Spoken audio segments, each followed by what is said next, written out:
There's a great nurturing which goes on. Nurturing when you're poning things for a performance and you're working with musicians, especially when you're working with musicians who are perhaps a little more inexperienced. There is a sort of nurturing process. You're constantly wanting to encourage people to give up their best, and you're hoping that you're creating the conditions by which to do that. Severe. Learning how to create the conditions by which these are going to grow. They're going to grow well, and that's a matter of trial, error, experience, learning about it. The gardening thing is something which has come reasonably recently. I suppose Alison, my wife, is the one who's been the main focus behind that. She's a great expert. And so a combination of her telling me, do this, don't do that, and constantly reading all these gardening books. And so it's a new thing to learn, and it's something which I'm thoroughly enjoying. It's something which both is an antidote to music, but it also complements music in a certain respect as well.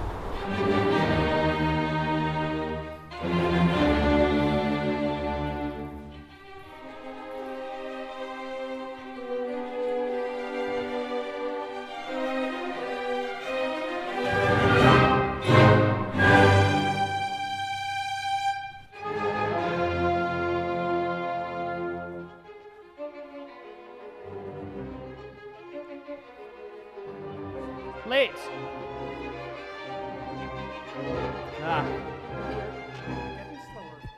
You see, after a while, when musicians, no matter what kind of, whether they're professionals or they're amateurs or whatever, if you play something for long enough, you learn the notes and you can play the notes. The conductor's main job is not so much to teach people to play the notes, it's to tell them how to play the notes, because there's 101 ways of playing it.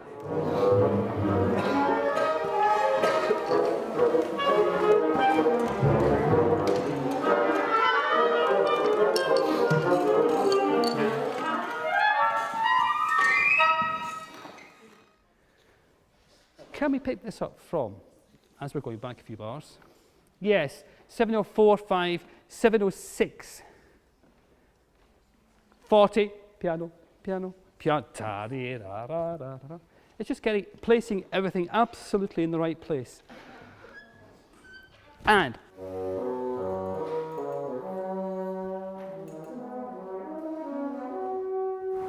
He's a very passionate conductor. He's very enthusiastic about his music, and I think he tries very hard to convey that to us and involve us in the passion.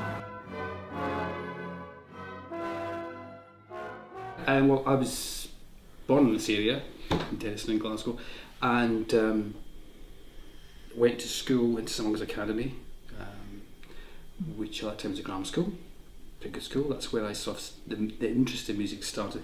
But then again, it came from my father. My father was a professional musician, and I suppose I sort of inherited his love of music. And he had just started conducting a very, very good youth orchestra, and I went along to a concert to hear them. I think it was the first concert that he did with them, and I was just completely, as the term goes, blown away by it. It was one of the first orchestral concerts I think I went. I'd been to one or two as a younger kid, but I hadn't really registered. But by that point I was completely, absolutely seduced by the sound that orchestra made, and I thought, I've got to play in one of them. It's very exciting, especially when we're doing a piece like this, and because of the context, the way this particular orchestra works, it's very difficult to get such a large body of people with such varied number of sometimes quite rare instruments. It's inevitable a lot of these things come together bit by bit as you go through the rehearsal season. And so now we're getting towards the end of it, and more people are coming together. Like tonight, for instance, we've got the Two Hearts. This is the first time they've been, and again, it just adds that wonderful extra sound that we've all been missing.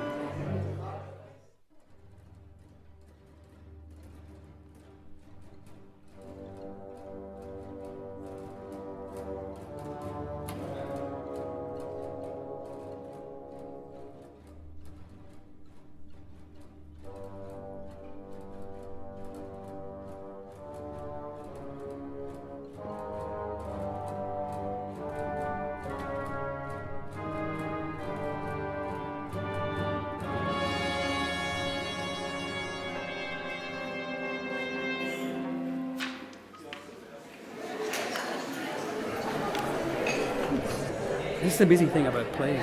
You can have the same group of people playing the same piece of music one day, and they'll play it into a certain way, and the next day it won't necessarily sound the same as they played it before.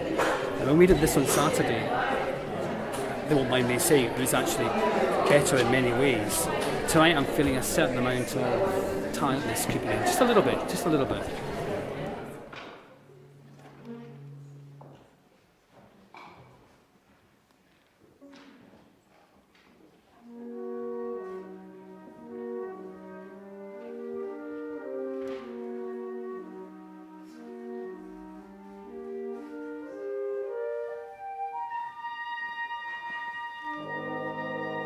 He's kind of a lot more relaxed in a really good way, because then me and the rest of the orchestra aren't freaking out constantly, which can happen, I think, in some other performances when everyone's really stressed, but he's really laid back and reserved, which I think is a really positive atmosphere for the rest of us.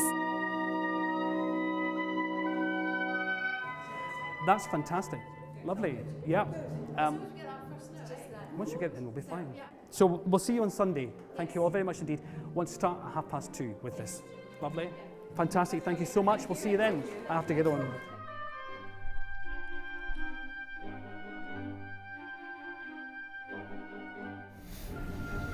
I'm just pleased I had the opportunity to come along today before the show, because once we get in there on the day, there's going to be so many other things to sort out.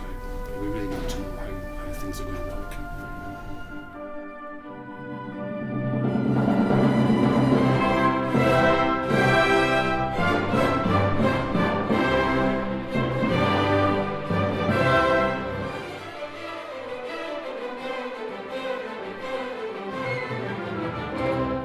Good. Everybody happy with that? Happy to move on.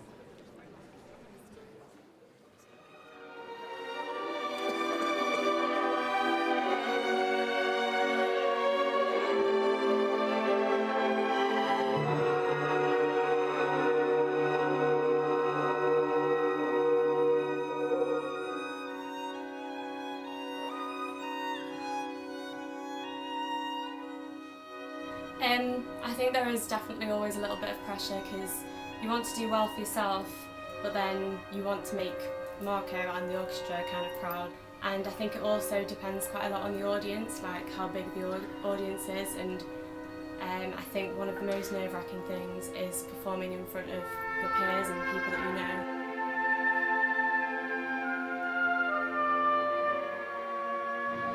When it's finished, it's like you're on a journey, but it's the kind of journey you don't really want to get to the end of. It's the kind of journey you want to just keep going because I love it so much. There is sometimes you get that feeling, and you can usually tell when a piece has gone down very well, even before the audience has started applauding.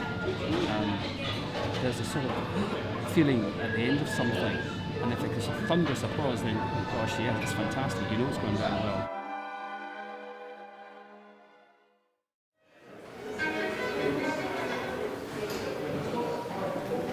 We're just waiting to go on.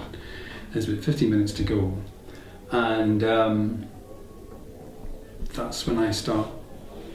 Not that I haven't been excited before, but I do actually. That's when the adrenaline starts moving in, and as a feeling, I just want to get out there and do it now, because it's the exciting bit.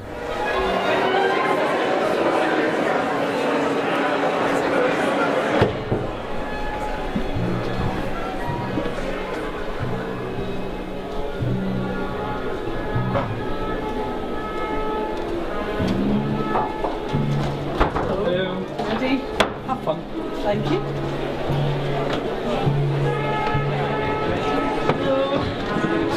Oh, thank you. Thank you so much for a good chat. Yeah, thank you as well. See you. So much fun. Oh, you're welcome. Thank you as well. Yeah.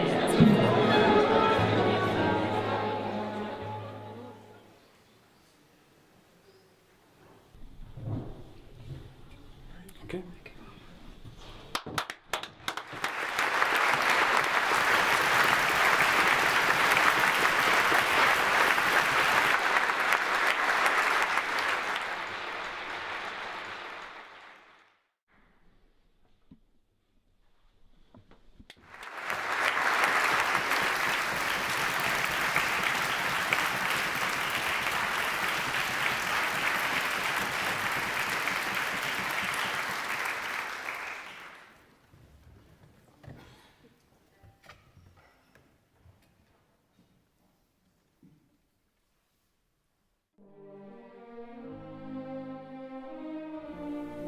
all musicians will tell you that they're still wanting to go and do more things and just keep. If you can have the bulk of your working life in music, earning a comfortable living, then you've been very successful. It's such a precarious business to be in. It's constantly up and down, and I'm still on that. I'm still on that up and down thing. Where you could be lots of work one minute and absolutely nothing the next. And so you've got a balance to trying to get a balance there is what you're striving for.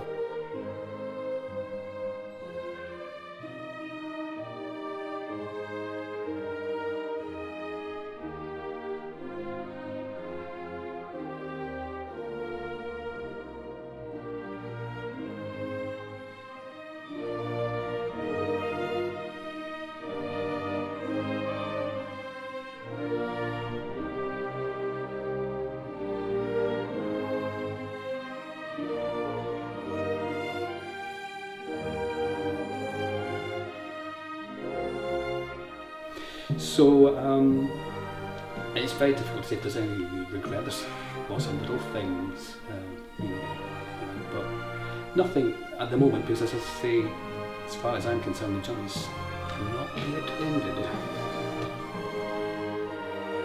ended.